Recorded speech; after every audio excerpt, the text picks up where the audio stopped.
March 1943. The North Atlantic in early spring remains a realm of gray water and darker skies, where the horizon dissolves into mist and the swells roll endlessly beneath a ceiling of cloud.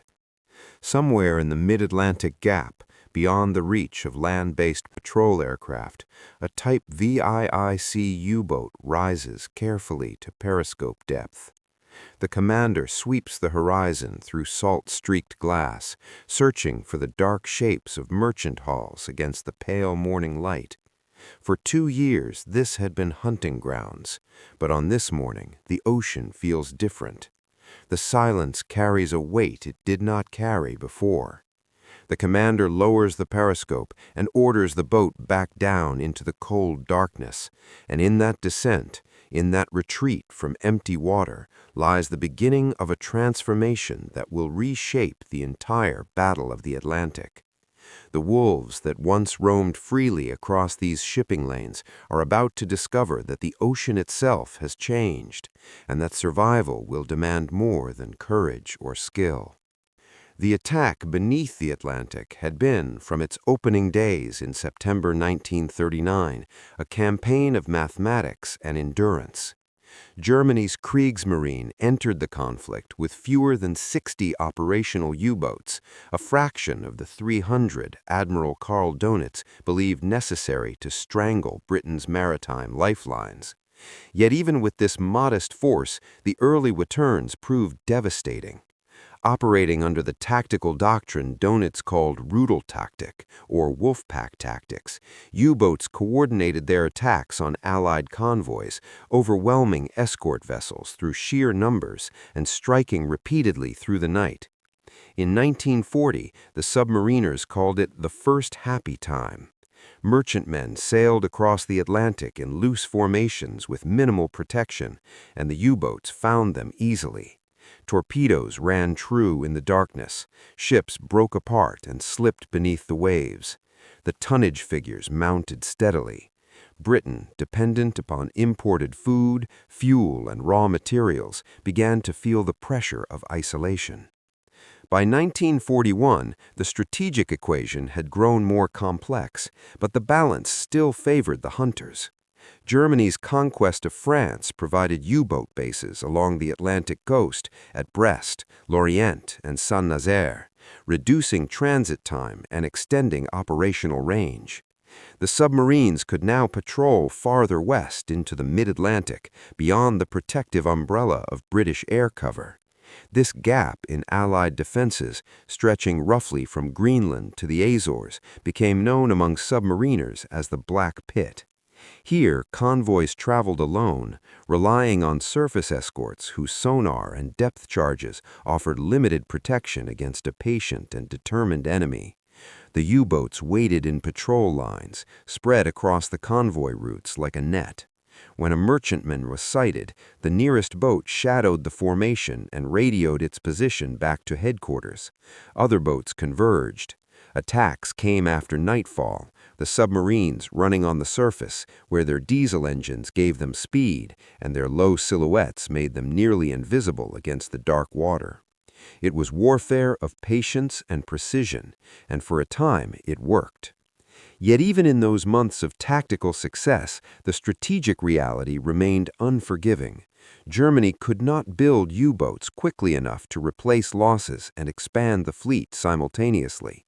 Each boat required skilled workers, specialized steel, precision instruments, and electric motors that competed with other military priorities.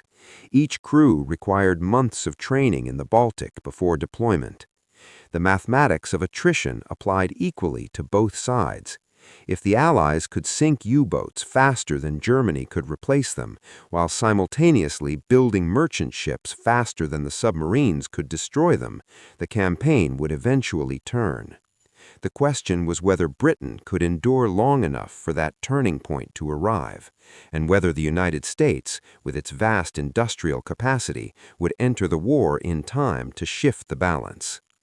The attack on Pearl Harbor in December 1941 brought America into the conflict, but it did not immediately alter the struggle in the Atlantic. In fact, The first months of 1942 became what the U-boat crews called the second happy time, as German submarines operated virtually unopposed along the American eastern seaboard. Coastal cities refused to implement blackouts, silhouetting merchant ships against the glow of streetlights. Shipping lanes remained unorganized. Escorts were scarce. The U-boats moved south to the Caribbean and the Gulf of Mexico, targeting tankers carrying oil from Texas and Venezuela. The destruction reached levels that shocked Allied naval staffs.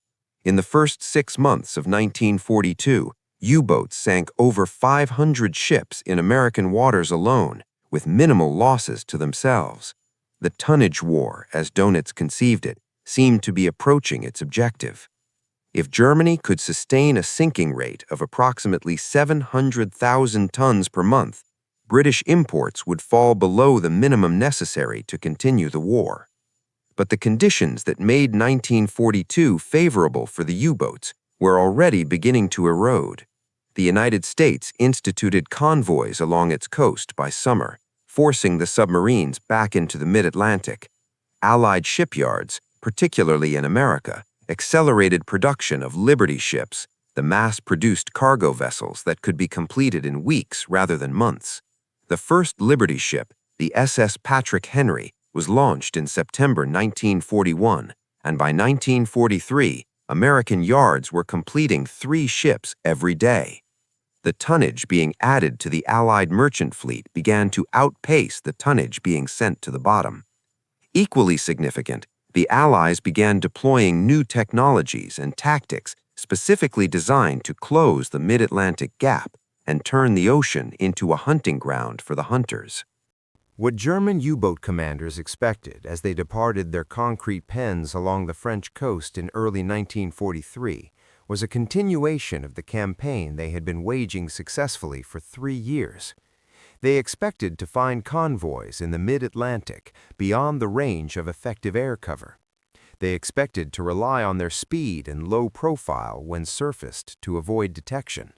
They expected the ocean to remain vast and dark enough to conceal them.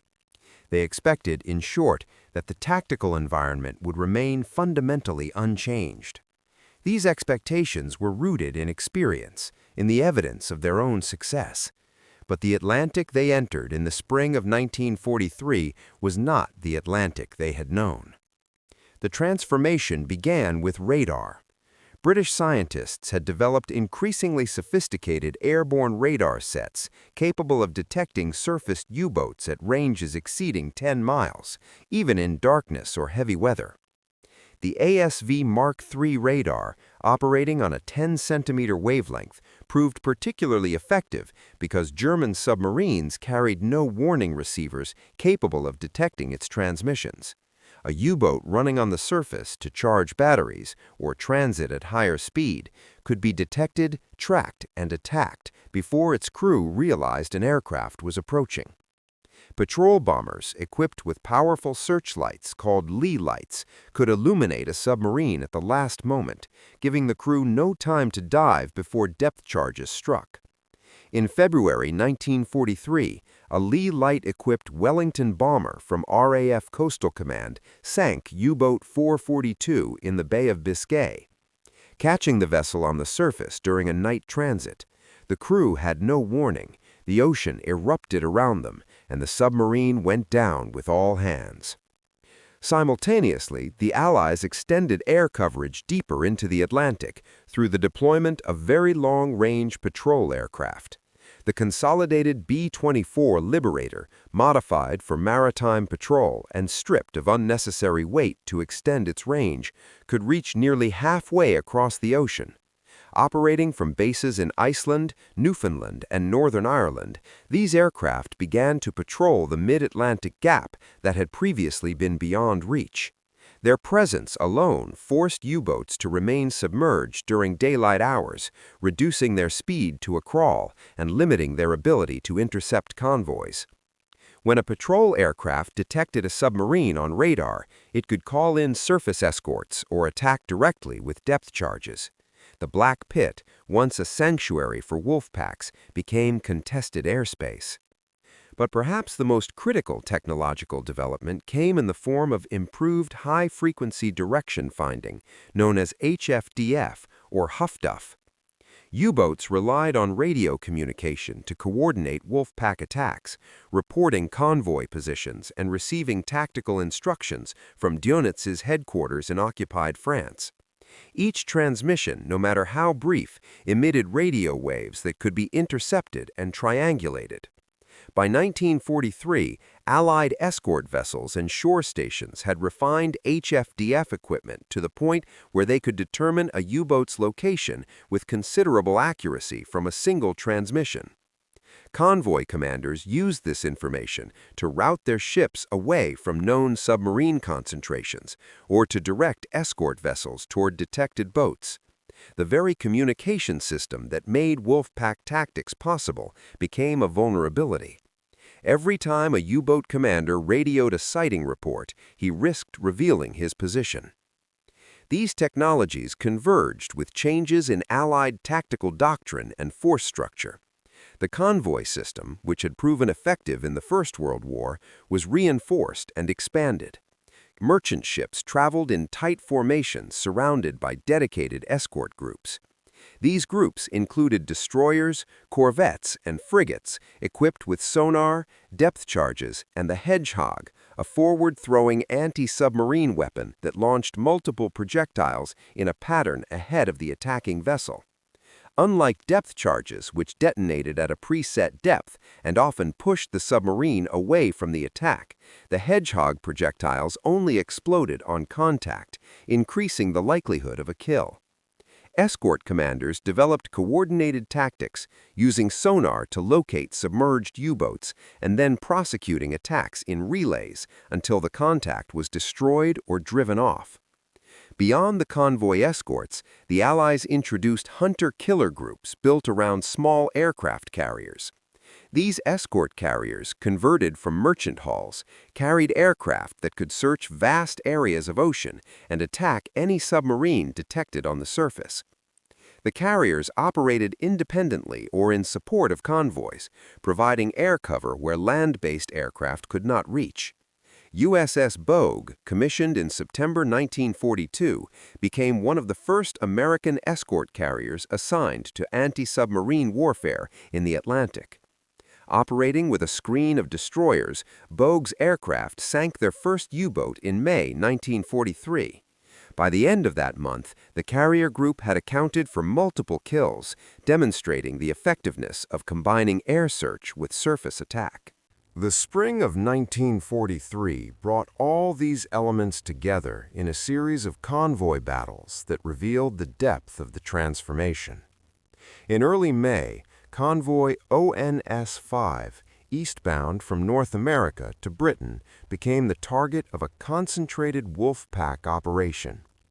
Dönitz committed more than 40 U-boats to the attack, one of the largest concentrations of the entire war.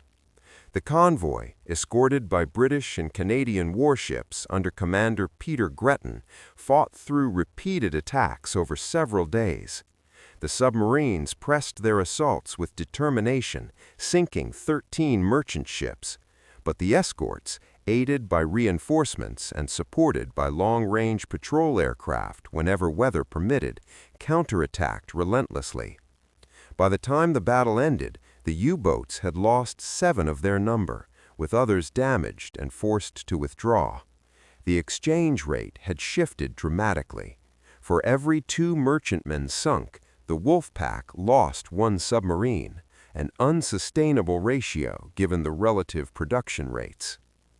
The statistics from May 1943 told the story with brutal clarity.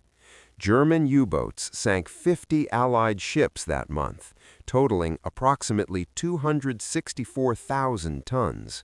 But the Kriegsmarine lost 41 submarines, nearly 1/4 of the boats at sea. These losses included experienced crews and veteran commanders, men who had survived multiple patrols and knew the intricacies of Atlantic warfare.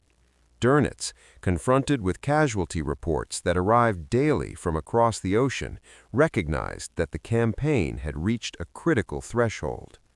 On May 24, 1943, he issued the order to withdraw U-boats from the North Atlantic convoy routes. The decision, unprecedented in the war to that point, acknowledged that the tactical environment had changed so fundamentally that continued operations risked the destruction of the entire U-boat arm. The withdrawal did not mean the end of submarine warfare in the Atlantic, but it marked the end of the wolfpack era and the conclusion of Germany's ability to seriously threaten Allied supply lines through commerce raiding alone. Dönitz redeployed his boats to areas where air coverage remained less intense, including the waters off West Africa and in the central Atlantic.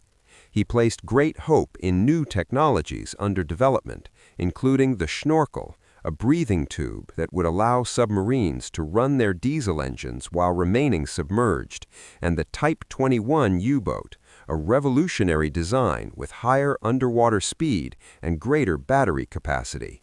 But these innovations would arrive too late and in too few numbers to alter the strategic outcome. The Allied defenses, refined through experience and backed by industrial production that Germany could not match, had made the Atlantic untenable for traditional submarine operations.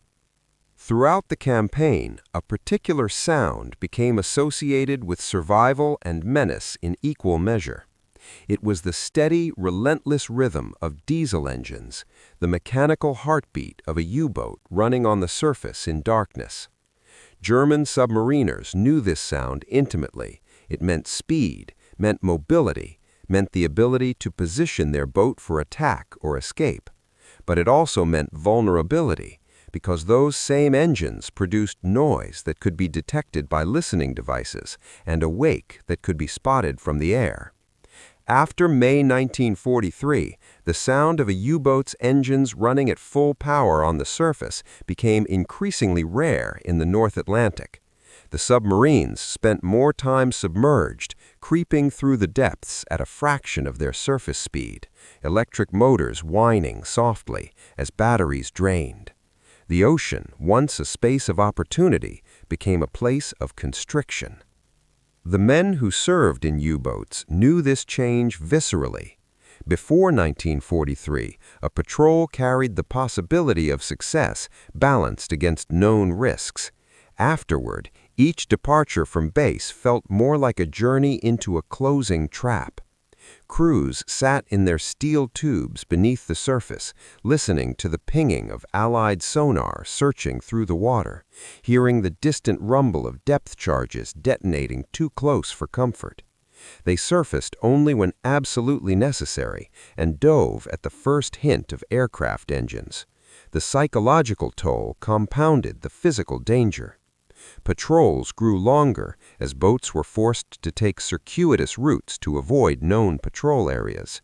Opportunities to attack convoys decreased, return rates worsened.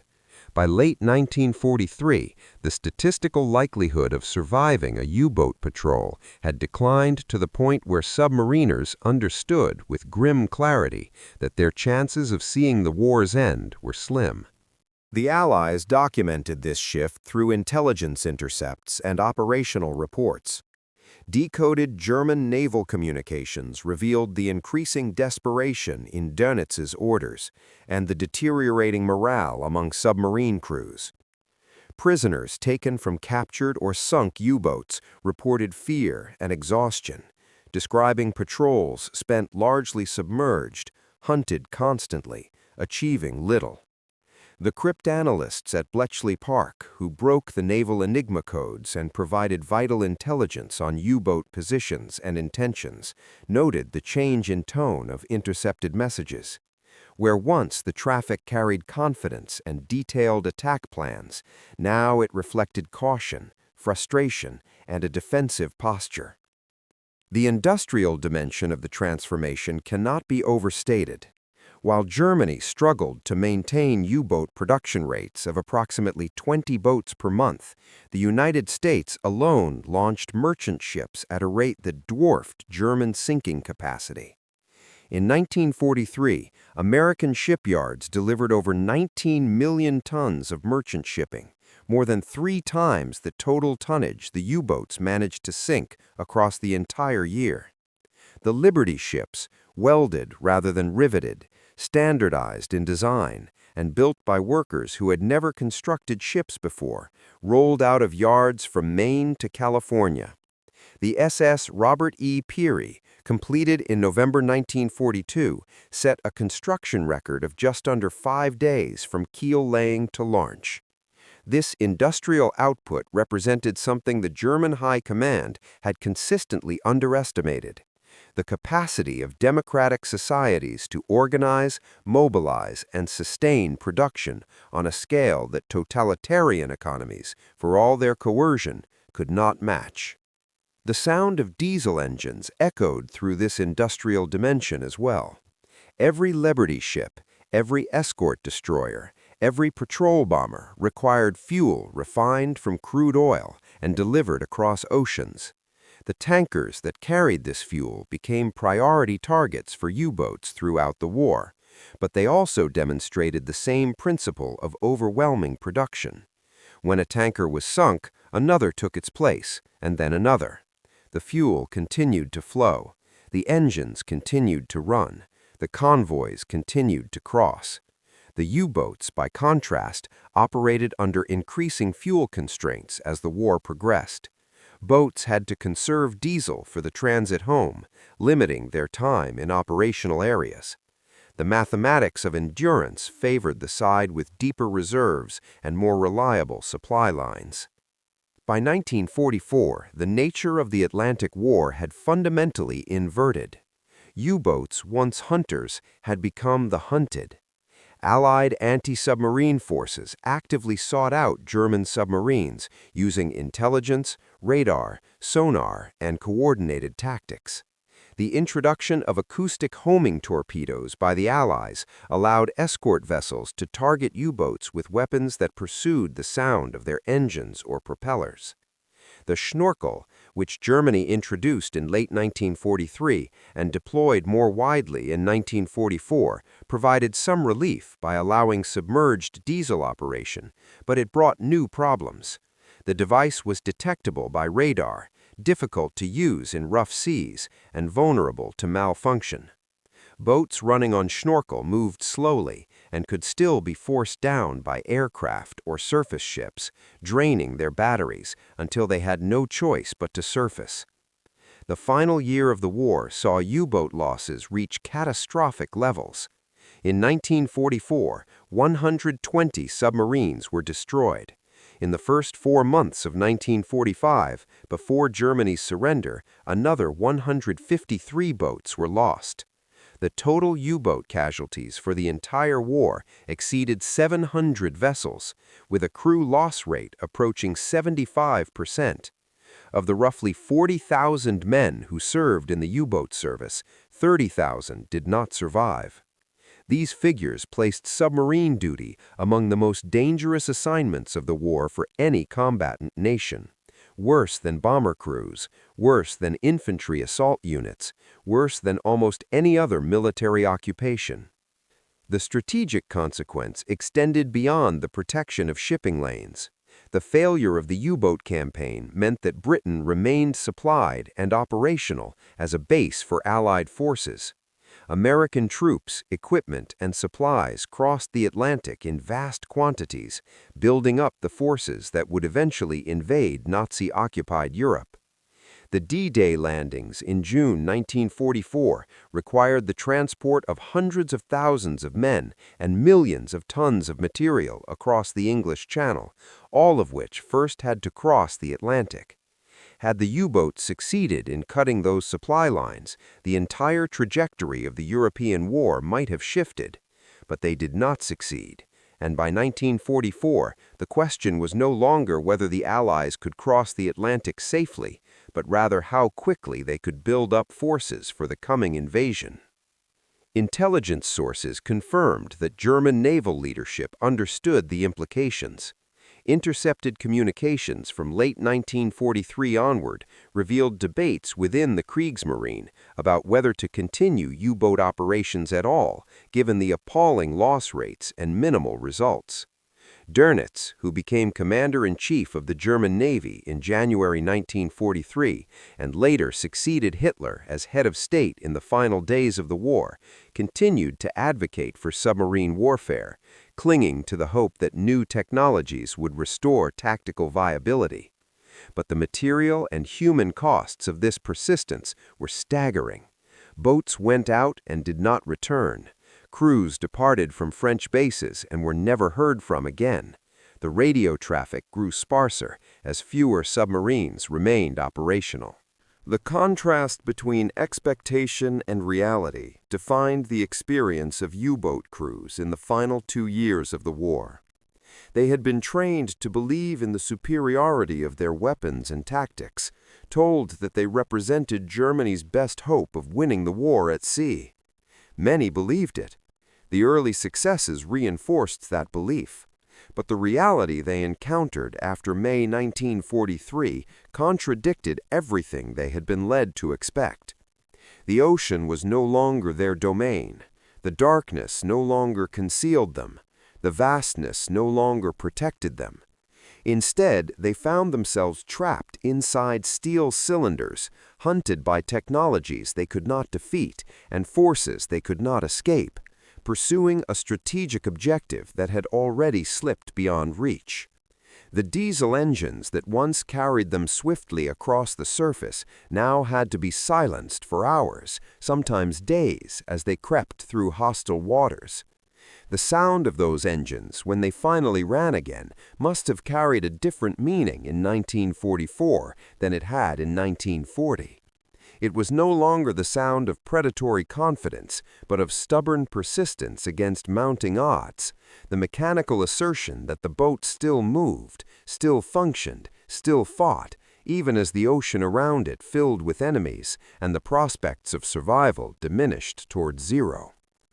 Historians examining the Atlantic campaign have identified May 1943 as the decisive turning point, the month when the cumulative weight of Allied countermeasures reached critical mass and the U-boat threat collapsed. But the transformation was not a single moment of reversal. It was the convergence of technologies, tactics, intelligence, industrial capacity, and human effort sustained over years. It was the patient work of scientists developing radar sets in British laboratories. It was the courage of merchant seamen who continued to cross the Atlantic knowing their ships might be torpedoed. It was the skill of escort commanders who learned through bitter experience how to protect their convoys and kill submarines. It was the industrial workers in American shipyards who built vessels faster than the enemy could sink them. It was the cryptanalysts who broke codes and the pilots who flew long hours over empty ocean, searching for targets that appeared as small blips on radar screens. The U-boats could not survive the Atlantic after 1943 because the ocean itself had changed, transformed by technology and organization into a medium that favored detection over concealment, coordination over isolation, production over destruction. The fundamental equation of submarine warfare shifted when the hunted acquired the means to become hunters, when darkness lost its protective power, when vastness could be searched and monitored and controlled. German engineering produced capable submarines, and brave men operated them with skill and determination, but neither engineering nor bravery could overcome the systemic advantages the Allies developed through the integration of science, industry, and strategic patience. In the end, the Atlantic became a graveyard for submarines not because of any single weapon or tactic, but because the conditions that made submarine warfare viable ceased to exist. The technological environment evolved faster than German countermeasures could adapt. The industrial competition proved unwinnable for a nation fighting on multiple fronts against enemies with greater resources. The intelligence war tilted decisively toward the Allies, stripping away the element of surprise that submarines required. and the sheer scale of Allied commitment to winning the battle, measured in ships built, aircraft deployed, personnel trained, and resources expended, exceeded anything Germany could match. The sound of diesel engines faded from the North Atlantic convoy routes as the war progressed, replaced by the steady drone of patrol aircraft and the churning wake of merchant ships traveling in protected formations. Where once the ocean carried the threat of torpedoes in the darkness, it became a highway of supply and reinforcement, linking continents and enabling the projection of power that would ultimately decide the war. The transformation was total, irreversible, and achieved through the methodical application of industrial democracy's deepest strength, the capacity to learn, adapt, build, and persist until the objective was secured. The U-boat crews who departed on patrol in 1944 and 1945 did so knowing the odds. They understood what awaited them in the Atlantic, yet they went, driven by duty or ideology, or simply the momentum of a war machine that could not stop itself. Their courage was real, their sacrifice profound, but courage alone could not restore what had been lost in May 1943, when the ocean ceased to be a hunting ground and became instead a cage from which fewer and fewer escaped. The silence of those diesel engines, stilled beneath the waves by depth charges and torpedoes, by aircraft attacks and radar-guided hunts, marks the point where technology and production capacity became more decisive than human bravery, where the arithmetic of industrial war asserted its final, unforgiving logic.